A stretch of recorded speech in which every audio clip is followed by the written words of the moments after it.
আসসালামু আলাইকুম। আপনারা সবাই কেমন আছেন? আমিও আল্লাহর রহমতে ভালো আছি।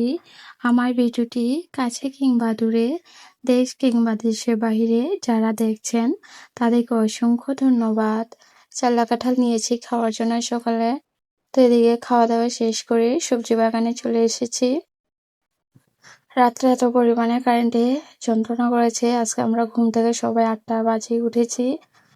তো মানে কারেন্ট যদি নাও থাকে আমাদের আইপিএস আছে, তাও কোনো সমস্যা হতো না। কিন্তু ৩টা ফ্যান চলে, তার কারণে আইপিএসও শেষ হয়ে গিয়েছে। এজন্য আমাদের অনেক গরমে খারাপ লেগেছে আরকি। যাই হোক, এই যে ঘুম থেকে উঠেই দেখি ৮টা বেজে গিয়েছে। তাড়াহুড়া করে নাস্তাটা সেরে সবজি বাগানে চলে এসেছি বেগুন নেওয়ার জন্য। আজকে আমাদের গাছের বেগুন দিয়ে মাছ ভুনা করব। তো এই যে একটার পর একটা ছিঁড়ে নিচ্ছি গাছ থেকে বেগুন। আসলে আমাদের সবজি বাগানের কথা কি আর বলবো, ওরকম সবজি হয় নাই, মানে যতটা পরিমাণে পরিশ্রম করেছে, ভিটামিন দিয়েছে এই আর কি। তো ওই যে আমি সবগুলা বেগুন গাছ থেকে নিয়ে নিব, না হয় বাড়তি হয়ে যাবে। ছোট বড় সবগুলাই ছিঁড়ব।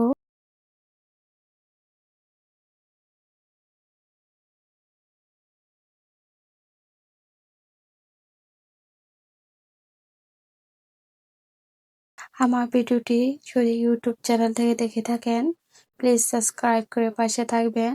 আর পুরাতন আপু ভাইয়াদেরকে অসংখ্য ধন্যবাদ।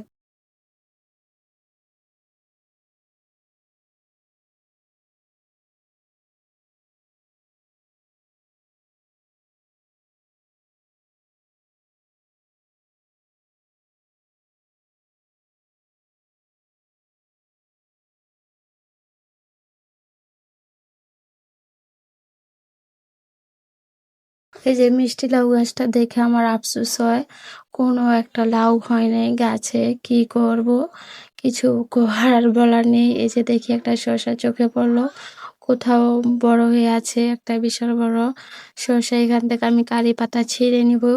আমার কারি পাতা নিতে মনে থাকে না, ডাউলের ভিতরে আজকে দিব, আর হচ্ছে মাছ গুঁড়ার ভিতরে দিব, সুন্দর একটা ঘ্রাণ আসে। যাই হোক, এই যে এখন আমি শসাটা গাছ থেকে ছিঁড়ে নিব।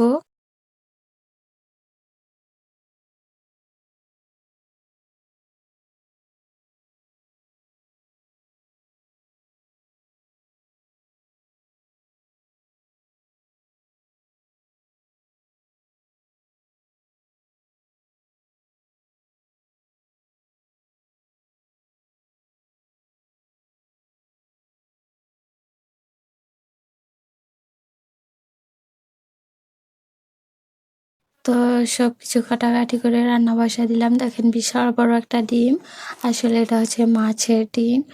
এইগুলা ভেজে নিয়েছি মাছের ডিমটা। এদিকে মাছ ভুনা করে নিচ্ছি বেগুন দিয়ে। বেগুনটা আগে কষিয়ে তারপর মাছগুলা দিয়েছি বেগুনের ভিতরে।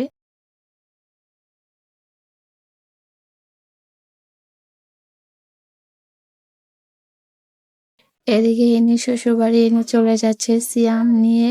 4টা কাঁঠাল দিয়েছি আর ডেওয়া। তো এই যে সিয়াম বস্তা আলগাইতেও পারে না, এত কষ্ট হইতাছিল। আসলে কাঁঠালের অনেক ওজন। তো জান্নাতিও যাবে। আসলে জান্নাতির সিয়াম ওরকম নিজের খালাতো ভাই। আজকের ব্লগ ভিডিওটি এ পর্যন্তই। আল্লাহ হাফেজ।